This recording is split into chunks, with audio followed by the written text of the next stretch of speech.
નમસ્કાર દર્શક મિત્રો, ઇન્ડિયા પ્લસ ન્યૂઝમાં આપનું સ્વાગત છે। સત્યનારાયણ ભગવાનની કથાનું આયોજન વડોદરા શહેર કલાકાર આયોજક મંડળ તરફથી કરવામાં આવ્યું।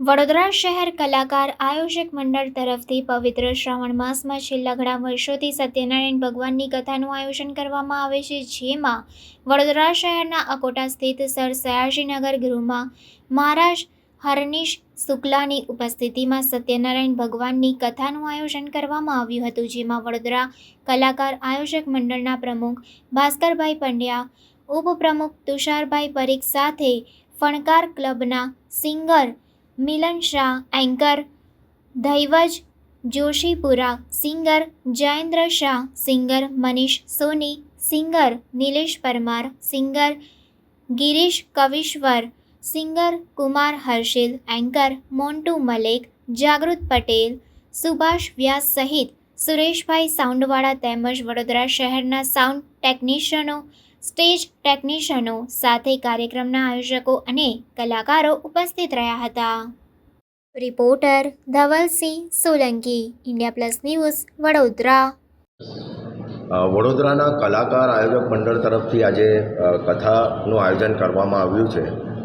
એમાં તમને જે લોકોએ સહયોગ આપ્યો છે અને કઈ રીતનું આગળનું આયોજન છે? એક તો વડોદરા કલાકાર આયોજક મંડળ આ એકમાત્ર આખા ગુજરાતમાં મંડળ એવું છે જે વર્ષમાં એકવાર હનુમાન જયંતિ નિમિત્તે ભંડારો કરે છે ગાંધીનગર ગૃહની સામે જે મંદિર આવેલું છે ત્યાં, અને વર્ષમાં એકવાર શ્રાવણ મહિનામાં સત્યનારાયણની કથા કરે છે। આમાં આયોજક, કલાકાર, સહયોગીઓ બધા એક વ્યક્તિ બધા સાથે રહીને જ સહકાર આપે છે। એટલે આમાં કોઈ એક વ્યક્તિના કારણે આયોજન નથી થતું, પણ બધા સ્વેચ્છાએ પોતે ફંડફાળો ઊભો કરી અને કરે છે। એમાં બહારથી અમે ક્યાંય ઉઘરાવતા નથી। અમારા કલાકારોને આયોજકો મિત્રો એ લોકો ટેકનિશિયન્સ, સાઉન્ડ ઇલેક્ટ્રિકના ટેકનિશિયન્સ એ લોકો બધા સ્વેચ્છાએ ફાળો આપી અને આ બે ઉજવણી કરતા હોય છે। તમારા પ્રમુખશ્રીએ અમને જણાવ્યું છે કે આગળનું પણ કોઈક તમારું આયોજન છે, તો એના વિશે શું કહેશો?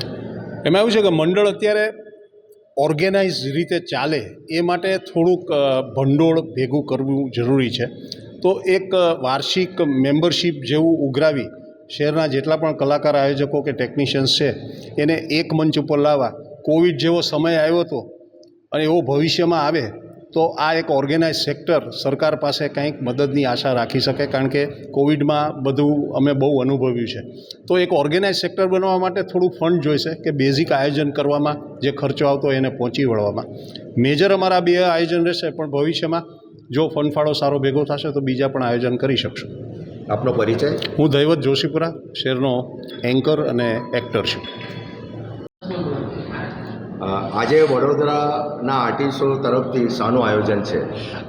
છેલ્લા 35 વર્ષથી વડોદરા કલાકાર આયોજક મંડળ ચાલે છે।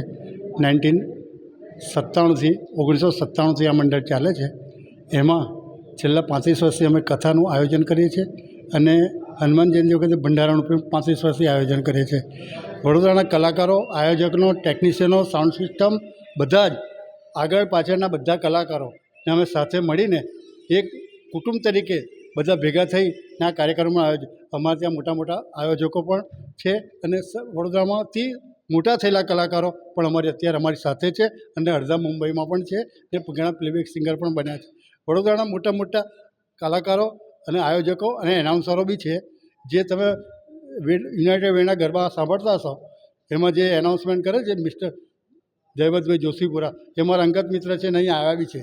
ને બીજા એક છે ગરબાના સિંગર મોટા જે જયેન્દ્રભાઈ શાહ, એ પણ આવ્યા છે। આવો જયેન્દ્રભાઈ, આવો। બીજી શું નિલેશભાઈ પરમાર જે સંગીતના મોટા એ છે। બોલો બીજું અહીંયા શું આયોજન? કથા પછીનું શું આયોજન? કથા પછી અમે છે ને એક પ્રીતિ ભોજન રાખીએ છીએ કે 100 માણસનું જમવાનું રાખીએ છીએ, એમાં બધા સાથે ભેગા મળીને જમીએ છીએ અને છૂટા પડીએ છીએ।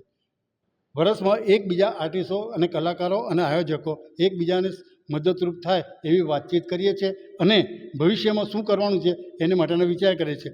અમારો ભવિષ્યમાં એક પ્લાન એવો છે કે દિવાળી વખતે 1000 માણસને અમારે જમાડવા છે, પણ સપ્ટેમ્બરમાં અમે કલાકાર આયોજક મંડળના સભ્યો બનાવવાના છે અને એની 300 રૂપિયા ફી રાખવાના છે। જે સભ્ય બનશે તેને જ અમે આમંત્રણ આપવાના છે।